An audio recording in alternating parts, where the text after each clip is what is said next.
Well, it seems unlikely that pleas alone would be enough to sway him on this. We've already seen pleas regarding the provision of humanitarian aid in Gaza for over a year now, which have made little difference. From everything we know, it seems the only thing that would really have an impact would be actual action from particularly the US. And so far, there's no indication that the US is going to do that. Do you believe Israel in any way has factored in its decision who would be providing aid in Gaza in the absence of UNRWA, with Antonio Guterres saying that there is simply no alternative? Well, what's actually interesting is that in its actions in recent weeks, Israel itself has implicitly recognized that there is no alternative, because in recent weeks, Israel's become increasingly concerned about the outbreak of polio in Gaza. It's become concerned that soldiers may be contracting polio and transmitting it back to Israel. And because of this, it's been launching a vaccination campaign and using UNRWA to administer that vaccination campaign in UNRWA. So this is in Gaza. So this is an implicit acknowledgement on the part of the Israeli government that UNRWA is the backbone of humanitarian assistance and of essentially operations in the Gaza Strip. It obviously kept that quiet, but Israel itself, through its own actions, has signaled that there is simply no alternative. And certainly in the current situation we're seeing in Gaza, it is obviously not in any state to be creating new systems on the ground. And how do you think people in Israel would be sort of responding to something that has just come out from their own government? Well, we know that the Israeli public are hugely divided on the government. There were huge protests against Netanyahu. He also has obviously considerable support. All of the polling evidence we have suggests that many Israelis are opposed to UNRWA and support measures being taken against the agency.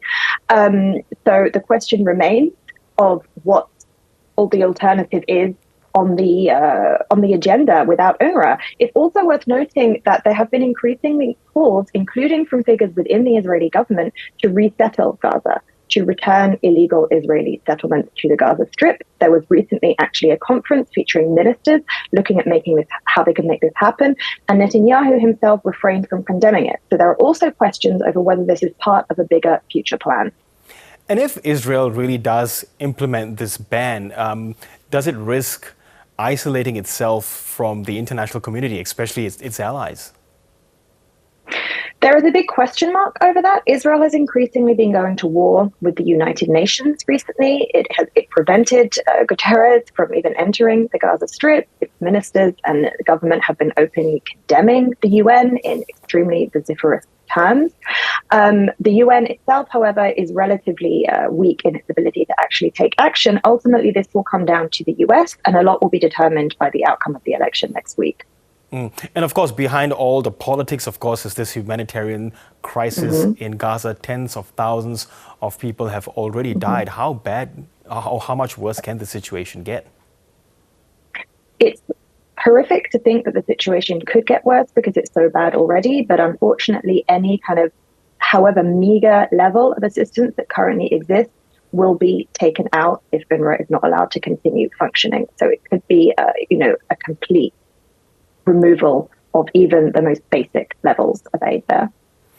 And is there something that I suppose the official government in the West Bank can do? And how much would this also be influencing how Hamas then reacts now? Sorry, just to clarify, when you talk about the official government in the West Bank, what are you referring to? Well, I'm referring to, of course, Mahmoud Abbas.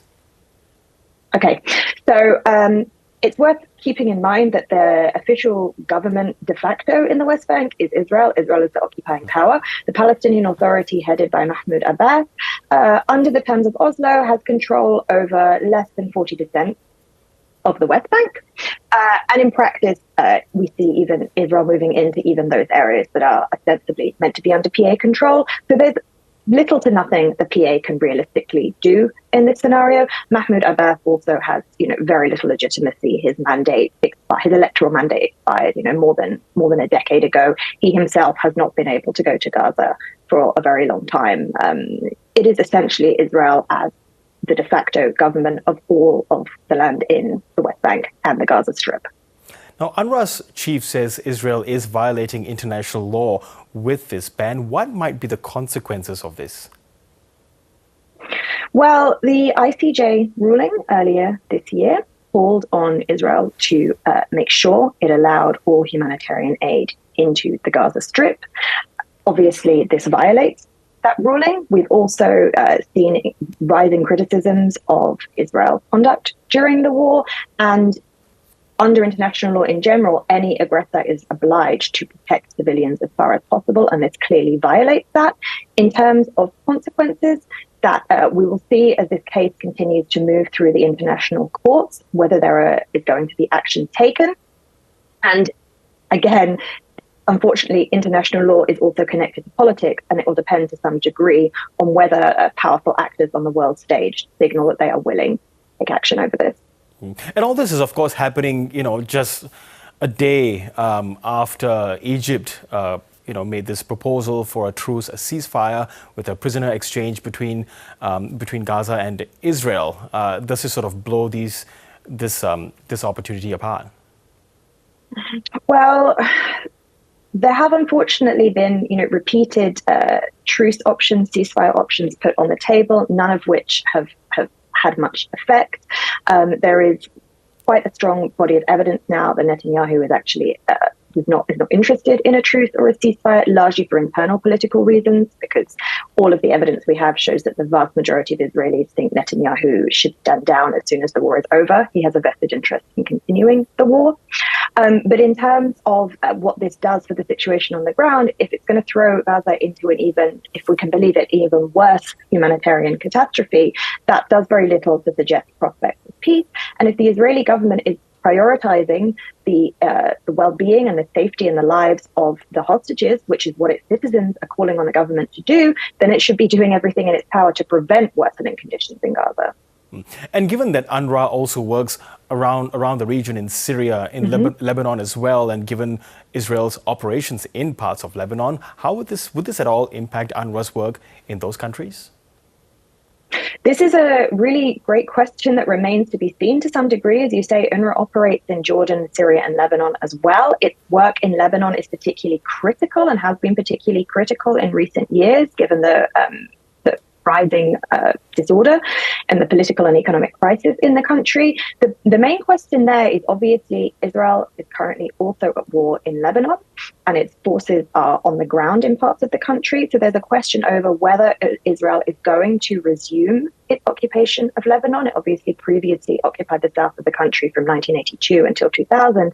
And if it does, is it going to allow UNRWA to operate in the areas that it's occupying and controlling in Lebanon as well? Okay, Dr. Anne Irfan, really good to get your analysis on this topic. Thanks very much. Thank you. Thank you.